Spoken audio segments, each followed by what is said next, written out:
नमस्कार विद्यार्थी मित्रों। आज हम लोग गुरुबानी एक पद्य रचना है और ये पद्य रचना गुरु नानक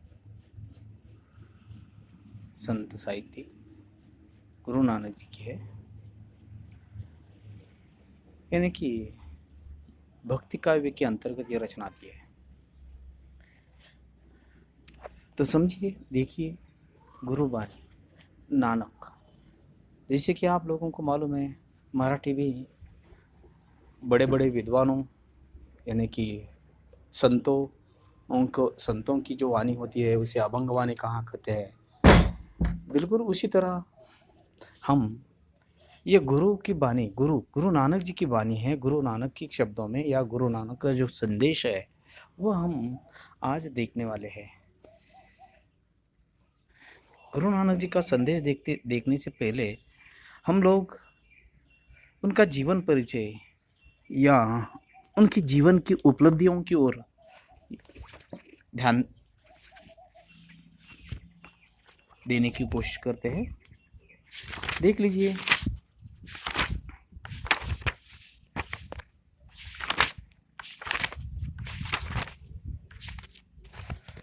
गुरुबानी के जो रचयिता है नानक जी, कवि परिचय या संत नानक जी का परिचय, जीवन परिचय इस प्रकार कहा जाता है कि जन्म 15 अप्रैल 1469, जन्म 15 अप्रैल 1469 और मृत्यु 1539। गुरु नानक जी का जन्म 15 अप्रैल 1469 को रावी नदी के किनारे तलबंडी ग्राम में हुआ। कहाँ? रावी नदी के किनारे तलबंडी नामक ग्राम में हुआ। ऐसे देखा जाए तो गुरु नानक जी बचपन से ही आध्यात्मिकता की ओर जुड़े हुए दिखाई देते हैं। मतलब बचपन से ही आपका झुकाव आध्यात्मिक चिंतन और सत्संग की ओर रहा।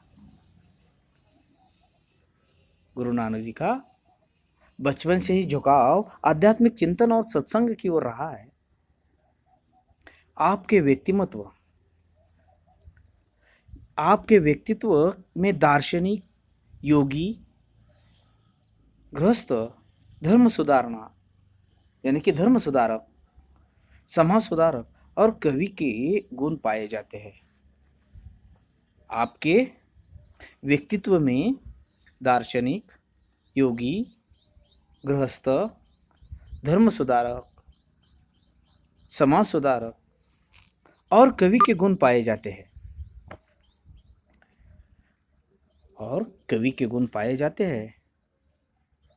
और गुरु नानक जी के बारे में यह भी कहा जाता है कि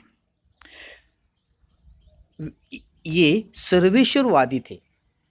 मतलब गुरु नानक सर्वेश्वरवादी थे, मतलब सर्वेश्वरवादी सभी धर्मों वर्गों को समान दृष्टि से देखने वाले।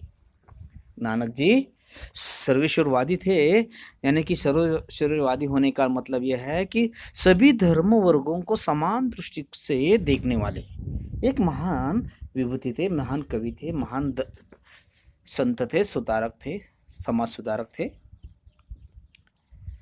इसीलिए तो आपने विश्व बंधुत्व की विचार की पुष्टि की है।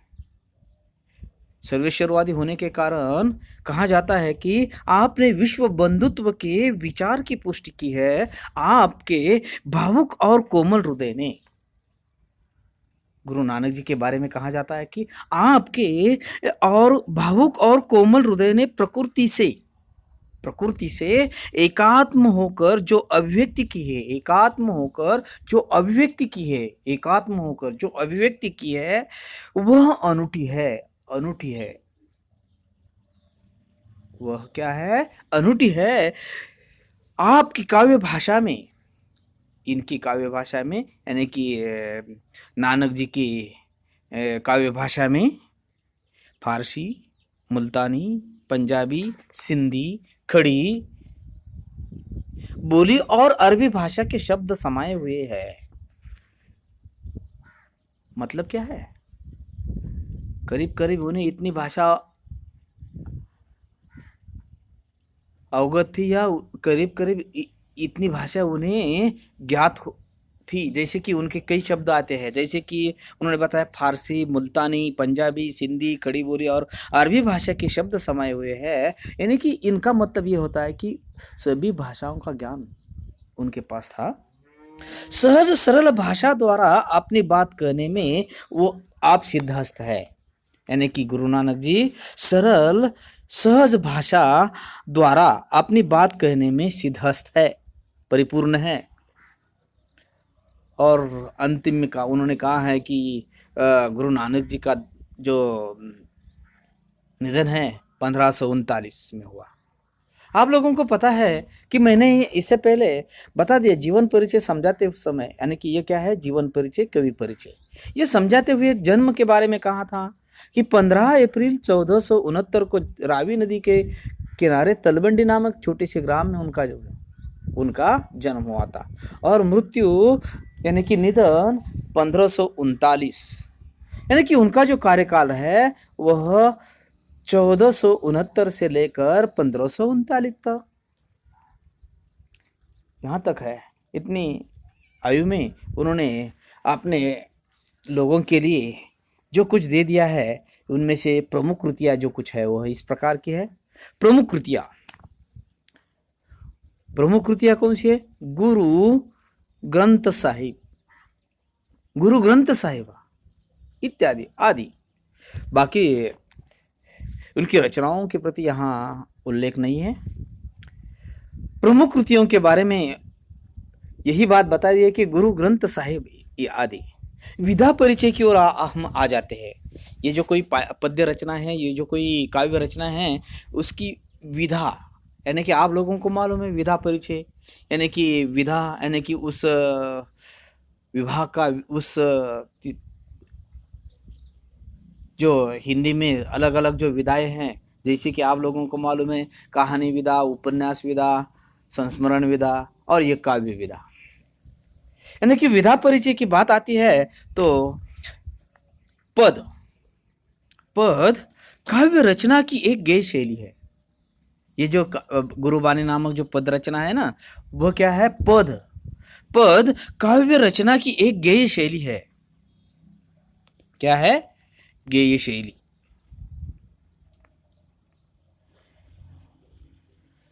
पद काव्य रचना की एक गेय शैली है। इसके विकास का मूल स्रोत लोकगीतों की परंपरा ही माना जाता है। उसके विकास का मूल स्रोत लोकगीतों की परंपरा ही माना जा सकता है।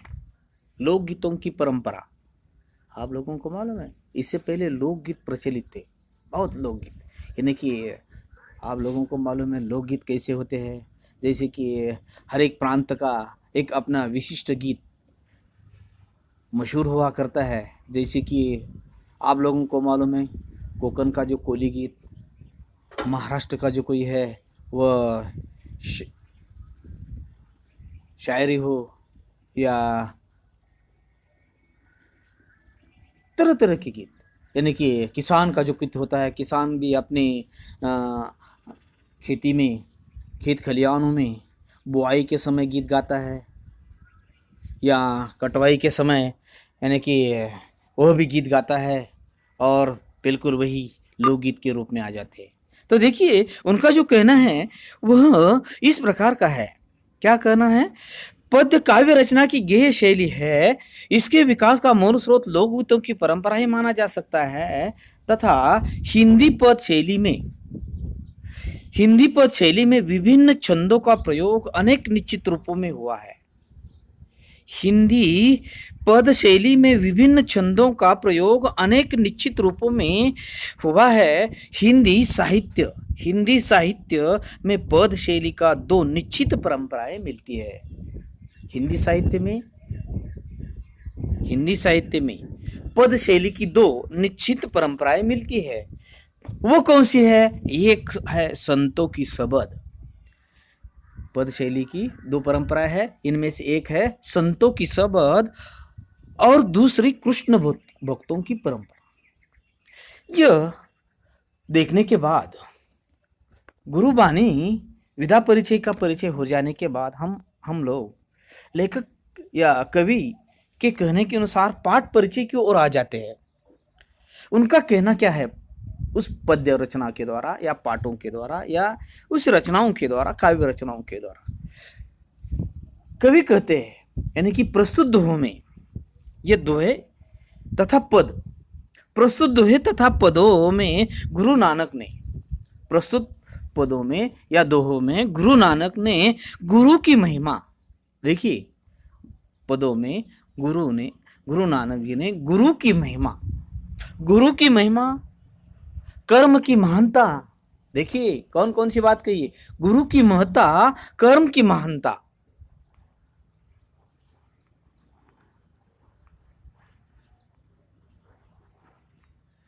गुरु की महानता यानी कि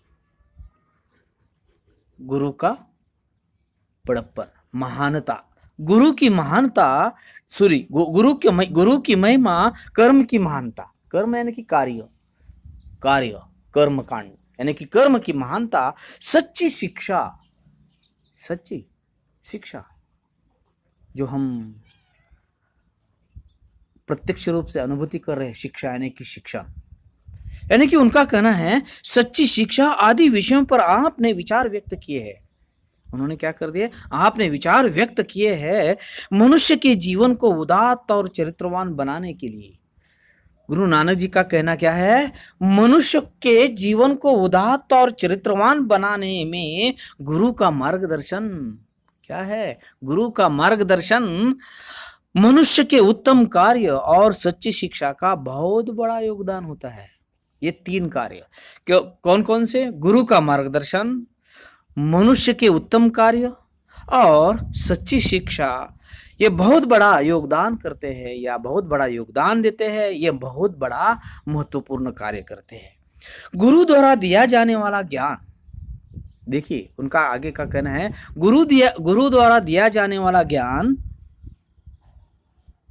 ही शिष्य की सबसे बड़ी पूंजी है। ये महत्वपूर्ण बात उन्होंने आप लोगों को समझा दी है।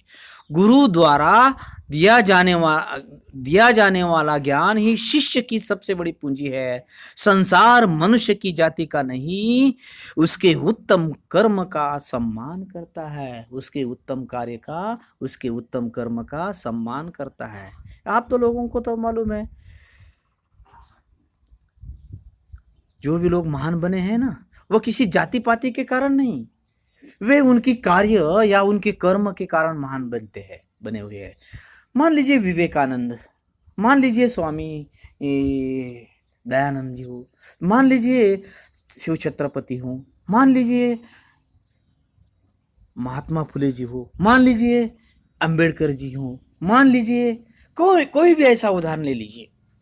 वह किसी जाति में जन्मने के कारण, किसी जाति में जन्मने के कारण महान नहीं बने। वे अपने आप कैसे बने हैं? कर्म के कारण, कर्म कांड के बारे में उन्होंने ये सब कुछ कर दिया है। यही तो बात उन्होंने यहाँ बता दी।